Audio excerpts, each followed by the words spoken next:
Hmm. All right. Volume is up. Okay. Hey everybody. I know this review has been something that I've been meaning to do for a while, but some of you might know I was on vacation in Wisconsin, and I didn't really have a chance to do a review over there. I had enough time to do a cover over there, but I just didn't have much time to get a review out. So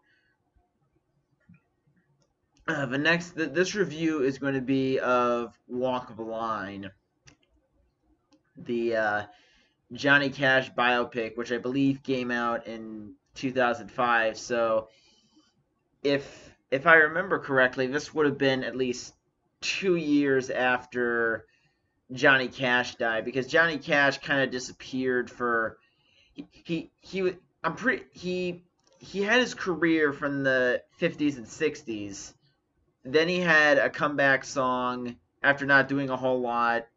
He did a comeback song in 2003, and then I think he died. If I remember my research correctly, he died about a few months after the song "Hurt" came out, and his second wife, died, June Carter. But let's be honest. I think Johnny and June were kind of meant for each other based on what I've read and what I've seen in the movie Walk the Line. So even though he had one divorce, that wife, I hate to say it was about Vivian Liberto, but I think while Johnny may have loved her, I think he just felt more of a connection with June. And with that segue, let's talk about the movie. So I think for most people watching this, once again, I think most people who know Walk the Line, I think they know it's about Johnny Cash. You know, I think you say Walk the Line, even if someone hasn't seen it, they're gonna be like, oh, the Johnny Cash movie. And the movie's been out for 13 years, so it's not like some of the other movies I've reviewed on here that have been out for decades that some people my age probably have never heard of. So I'm just all I'm gonna say is that it's a biopic and it's about Johnny Cash's career. It's really told in flashback because it starts when he's recording an album live in a prison, and then it flashes back to his childhood and what eventually led all the way up to this point in his life. And the movie, I will say this, it was very interesting for me to watch it because I'm not a huge Johnny Cash fan. I do like a couple of his songs, and I knew a little bit about him, but I've been hearing about Walk the Line for a while, ever since it came out, and I eventually decided to watch it because I got curious enough. And when I first heard it, I wasn't as huge of a music nut as I am now.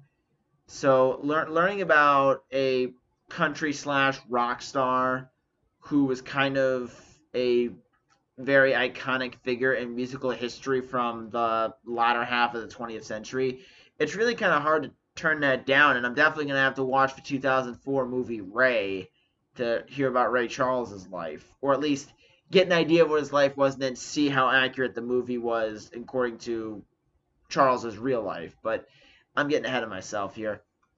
So, so the movie stars Joaquin Phoenix as Johnny Cash, and I will say this I think what makes Joaquin Phoenix a good choice, aside from the fact that he's a very good actor in this movie, another thing that I really like about it is that he looks like the more attractive version of Johnny Cash.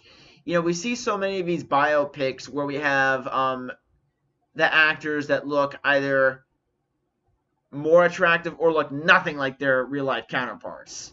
I mean, if you do research on a lot of movies that are based on someone's life or based on a true story, you're going to find that at least one, if not a few of the actors in there look nothing like the people they're portraying on screen. So I'm not sure if they cast Joaquin Phoenix because of his similar looks, but if they were doing it on purpose or if that just so happened to be the case, I'm still going to give him a point for that. And the movie does cover how Cash's life starts with him being it's like every other story. The musical artist that becomes a huge hit starts from nothing and becomes something. And a lot of that in between there is a lot of it is Johnny trying to he's doing a lot of performing, but he's also stuck on drugs. And I think that the battle of drug addiction, because this movie, there are a lot of movies, some for educational purposes and some for entertainment purposes, that do go into how habitual drug use can really hurt you. And I think this movie shows very much how awful it is, because you see how he has this talent, but his drug addiction, it rips his first marriage apart, and it almost kills his chance at getting married again to someone he's had the hots for since Act One of this movie. And Reese Witherspoon is really, she really does a good job at playing June Carter, who's kind of this comedic person on stage, but is really a sweet, nurturing, loving figure off stage. And she's gone through a few divorces too. And I feel like with the chemistry between her and Joaquin Phoenix, you can kind of see these are two people that are just trying to get like this, hug each other, embrace, and start anew. And even though Johnny Cash would have a lot of drug problems after 1968, where this movie leaves off at the end, you can definitely tell that he's learned his lessons at the end of the movie, or so it seems. And you can definitely tell that he and June were just meant for each other. And that's kind of a really good thing, because in a lot of these movies, when you see romantic leads, there's not much chemistry. Like there's very few sparks between the two characters, and we're just supposed to buy into the fact that they're madly in love with each other. But since we got really good writing and two really good performers portraying this love story, it works very much to the benefit of the story. And I feel like one of my biggest criticisms of the movie is that I can kind of buy that Joaquin Phoenix is this musician that's kind of a cool guy, but I don't think the outlaw image was really portrayed all that well. And I understand Johnny Cash had this outlaw image, but I feel like the movie really didn't do much to make us believe that Joaquin Phoenix. The movie just kind of felt like, okay, Joaquin Phoenix is a good looking guy. He's playing Johnny Cash. He's not doing a terrible job singing, so we're supposed to automatically buy into the fact that he's Johnny Cash. It's like I can buy that he's playing that character or that version, but I can't buy into the fact that he's an outlaw. I really buy into the fact that he's a musician who's struggling with drug addiction and fame. I can't really get the onstage persona from him. I don't really see that all as much. I see him more as a lost man. I don't really see the outlaw image at all. Um, and I think one other criticism that I do have, that's probably the most petty criticism you can come up with, is that the movie's called Walk the Line. They use a lot of Johnny Cash's music, obviously, but Walk the Line, I don't mind that song being used repeatedly, but I don't understand why they're playing the intro riff of it when Johnny is known as JR and he's a little boy. It's like, why would you play that song when Johnny's just a kid? When he was a kid, he was singing gospel music. He wasn't singing that kind of stuff. And he didn't even have a song Walk the Line. He's a little boy. He's not writing music. Why would you play a song that he made when he was 30 over a time in his life when he was maybe 10, if not younger? So that's really confusing. Um but I will say this, it is kind of funny listening to his Joaquin Phoenix's singing voice. I mean, Reese Witherspoon's, I can just sum up in saying it's really good. You could definitely tell that not only did she take lessons, but she just seemed to be a natural. Like if you didn't tell me that she